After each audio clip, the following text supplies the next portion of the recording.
பரிநாராயணே நமஸ்துதே.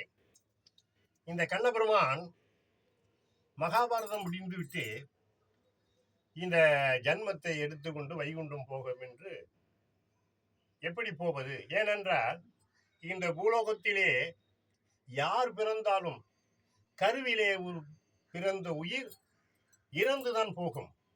உயிரோடு போகுவது சாத்தியமில்லை. அப்படி ஒரு கருவிலே உருவாக்கப்பட்டவர் அல்லவா? எப்படி இந்த ஜன்மத்தை எடுத்து பல கர்மங்கள் செய்திருக்கின்றோமே அப்படி எண்ணி ஒரு மரசரத்திலே சாய்ந்து கொண்டிருக்கிறார்.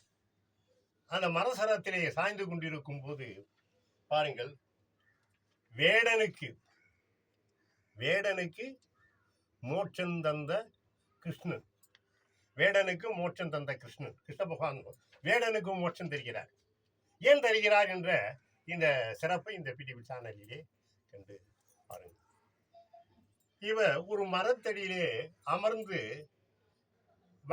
வில்லு மாதிரி அந்த மரத்திலே இருந்து காலை காலை ஆட்டிக்கொண்டு வைகுண்டத்தை நோக்கி பார்த்து கொண்டிருக்கிறார்.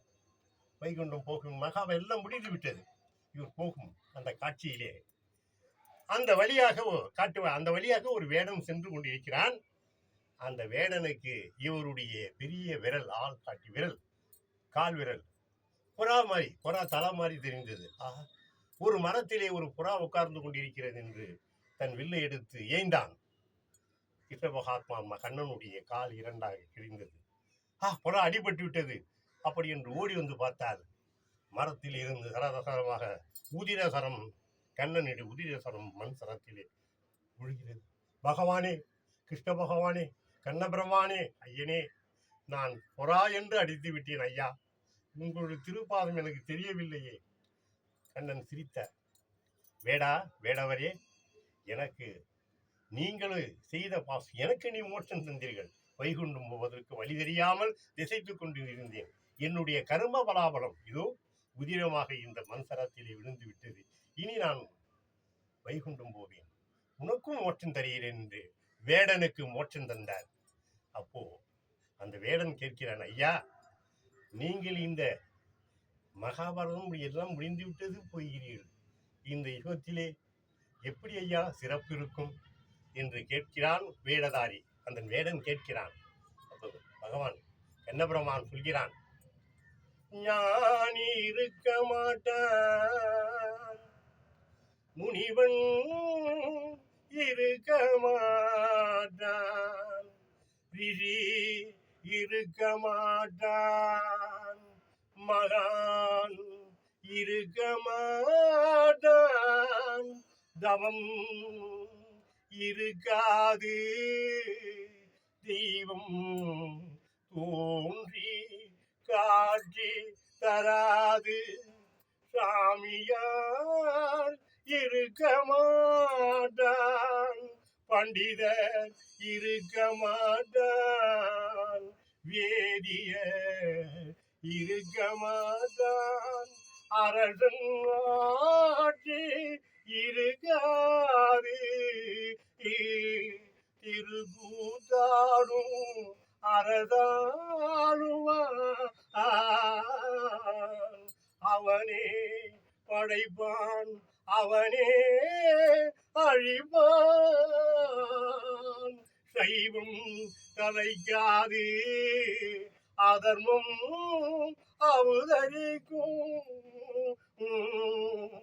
சத்தியம் இருந்து வாதாடும், நீதி இருந்து போராடும், இந்த கலியுகத்திலே இதுவே எனது உபசாரம், இதுவே எனது உபசாரம்.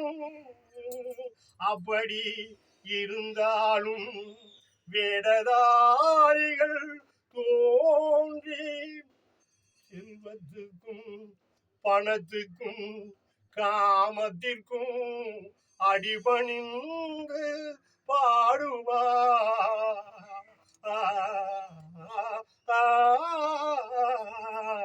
இதுவே எனது உபசாரம் உபசாரம் என்று கண்ணபெருமான் அந்த வேடனுக்கு இந்த உபசாரத்தை சொல்லிவிட்டு காட்சி தந்து மறைய வைகுண்டம் போக மறைகிறார். மறைய நேரத்திலே ஆதி என்ற 14 லோகச்சரத்தையும் ஆள கொண்டிருக்கும் ஆதி என்ற ஒரு சக்தி அனைத்து ஜீவராசிகளும் அனைத்து தெய்வத்துகளுக்கும் ஆதரவு தருபவள், ஆத்மாவில் நிறைந்து நிற்பவள் கண்ணனை தடுக்கிறாள். இதுவே உனது கடைசி அவதாரம். மண் சரத்தை விட்டு இந்த கலியுகத்திலே இருந்து பல நிகழ்வு நடக்கும், இங்கே இரு, வைகுண்டம் போகாதே என்று தடுத்தார். அந்த மரத்தடியிலே படுத்தது போல் என்ன செய்வதென்று, எப்படி இந்த ஆத்மா வைத்து நான் இருப்பேன் என்று தவித்துக் கொண்டிருக்கின்றார். அடுத்த கட்டம் என்னவென்று பார்ப்போம். இதை யூடியூப் சேனலிலே என்ன செய்கிறார் கண்ணபெருமான் என்று. ஓம் ஸ்ரீ ஆதிசக்தி நீலாம்பரி நாராயணி நமஸ்தே நம. லைக் பண்ணுங்க, ஷேர் பண்ணுங்க, கமெண்ட் பண்ணுங்க, சப்ஸ்கிரைப் பண்ணுங்க.